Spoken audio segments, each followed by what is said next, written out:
Hey fellow foodies, it's Faye from faysfood.com, and today I'm going to show you how to make this chocolate raspberry layer cake. So I always have layers of cake in the freezer on hand. This one is a 10-inch. I only have an 8-inch springform pan, so this is why I'm cutting it down. Obviously this step isn't necessary once you're baking it fresh. So you can use your favorite chocolate cake recipe or even the boxed cake mix for convenience. It really doesn't matter. But once you bake off your cake, you want to wrap it really well and place it in the freezer for at least an hour. So underneath the springform pan, I do have a cake board just to make this easier to move. And you can see I placed the layer of cake on the bottom. And over the top, I'm going to go ahead and pour the raspberry mousse. This is the same raspberry mousse that I used for my raspberry mousse cups. So that recipe is already on the blog, but I did repost it on this post, so you'll see that. So you want to use an offset spatula to spread this as evenly as possible.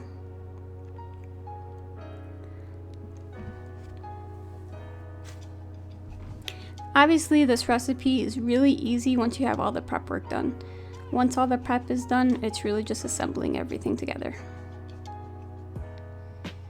Okay, so I'm going to put the second layer of cake on top, and I'm going to gently push down on it. And the beauty of the springform pan is it's going to make this process so easy. The assembly step is so much easier with the springform pan. Alright, so you want to wrap this really well and place it in the freezer for 24 hours. And then the next day, this is what it's going to look like. The reason why we freeze it is because we want the mousse and cake to set up. It really allows us to work with it much easier. So you can see it's very easy to unmold. Sometimes the mousse or the cake will stick a little bit to the pan. However, if you use a blowtorch and go around it just once, that will help tremendously. So I have my offset spatula and I did heat it up a little bit. And I'm going to go ahead and go around it just once to get rid of any stray crumbs or anything like that. Here I have my ganache. Ganache is really easy to make. I do have my own recipe on the blog. That will be on this post as well. You want to make sure it's cool enough where you can pour it so it's not like very thick. However, you don't want it very hot so that it will melt everything. And I'm going to go ahead and just pour this all over the top. Now this is ganache that I had on hand as well. So it didn't end up being enough to cover the full cake, but the amounts that I put in the post for this recipe will be enough for a full cake. So this is a 10-inch cake, or I'm sorry, this is an 8-inch cake, so it will be enough for at least the 8-inch cake.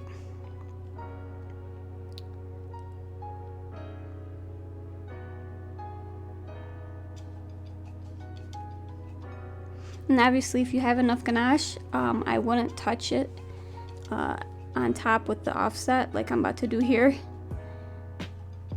You don't need to do this step if you have enough ganache. Because I don't have enough, that's why I'm trying to push some to the side. But if you want a nice smooth top, do not touch it. You can touch the sides and kind of smooth that up, but I wouldn't touch the top. But again, because I don't have enough, that's why I'm doing it. Okay, I'm gonna stop repeating myself here. So I'm just gonna kind of touch up the sides.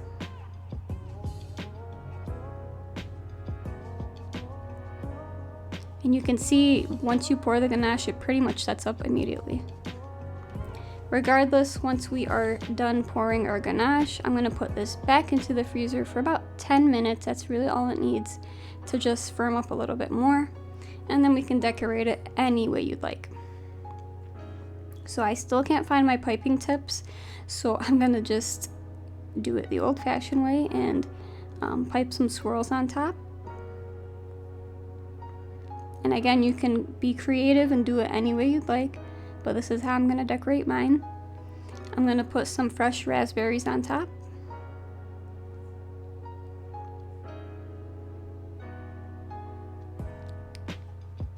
And that's pretty much all I'm gonna do for decorations. And now as for slicing, I do recommend you let it thaw for about 10 minutes before slicing into it. Have a sharp French knife on hand, a clean towel, a blowtorch or some hot water,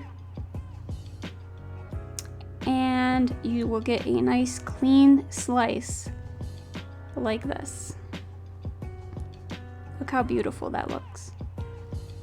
Okay, so I'm gonna go ahead and place this on the plate. So this is all personal taste, but I'm gonna let it thaw out for about 10 more minutes so that the mousse can kind of soften up into a mousse consistency again. For the full recipe, go to phasefood.com, like this video, comment below for any comments or questions, and subscribe to this channel for more great videos on the way. Remember, the full recipe will be on phasefood.com. Until next time, guys, you have a wonderful day.